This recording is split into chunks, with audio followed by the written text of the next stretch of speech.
World literature is the place where people express their dreams, emotions, passions, secret desires that should never come true. A masterpiece can be an action of uncontrollable desire and imagination.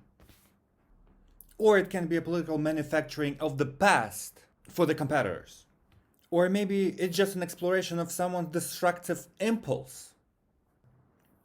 Books present so many realities and possibilities that I'm really sorry to say this, but most probably you will never be able to go through them. Most people will not read after they finish school. And if you're a professional reader, most likely you have to read what you have to read. Maybe it's safe to say that most adults don't know how to move on over something they experienced when they were 17. It's statistics. People drop out reading when they're not forced to read. If you continued reading, good for you. But still, there is a limited amount of pages you're gonna read.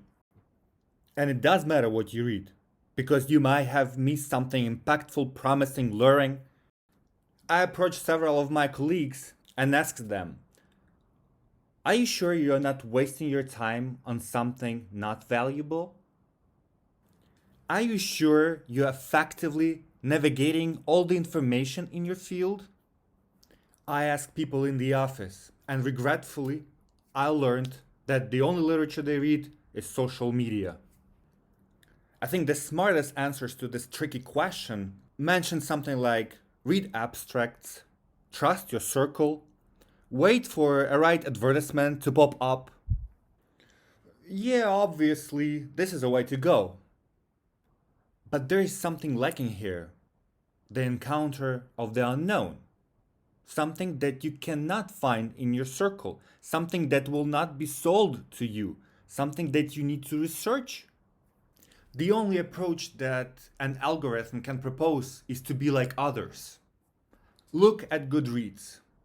It just shows you what people are Googling with your book, but it doesn't show the relation in themes, topics, problems, perception.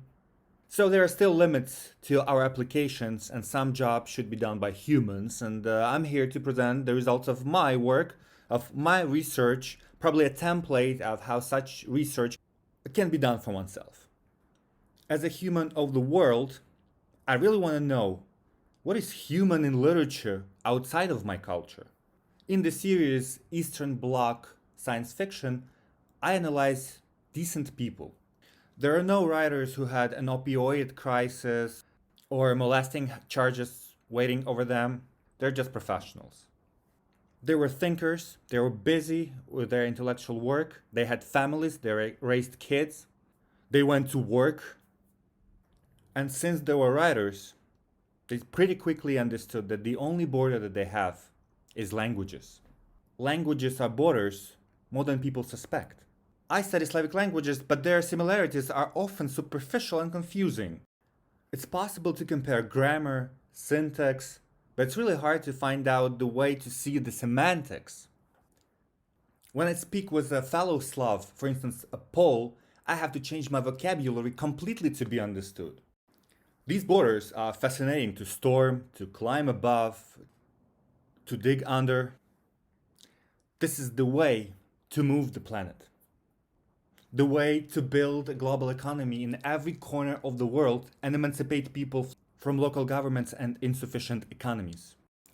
So I picked the writers who were speaking of social reform in a totalitarian state. And their perspective mattered because it changed how people perceived their reality, and so they changed their behavior and started referring to these writers as emancipators. Some may say that literature is a good place to test any social reforms because it's a lower stake business, right? It's lower stakes than in science, politics, but at the same time, I would add it gives more possibilities. Imagine yourself as an intellectual who is surrounded by bad books and bad groups of people. And if you're an intellectual, you are looking for a universal solution to these problems. In this series, I'll try to explore two possible solutions for an intellectual that I found in Eastern Bloc science fiction. So the first solution is social segregation. It means that someone packs and leaves the country or becomes more radical in their religion, culture, or even a language. And once you step outside your language, you step outside your culture. This works. I look into Polish, Ukrainian, and Russian science fiction. The playfulness of the language that allows you actually to segregate or to change yourself, to find something new. The second solution that I found is even more intriguing to me. It's meeting your unconsciousness, which is equal to say that you're admitting that there's something inside you that you don't really know, that you are the unknown to yourself, and the unconsciousness is the word for that. Science fiction makes impossible possible, well, faster.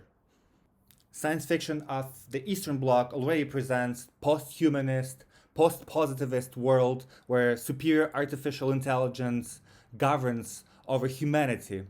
But the biggest advances are in genetics and bioengineering.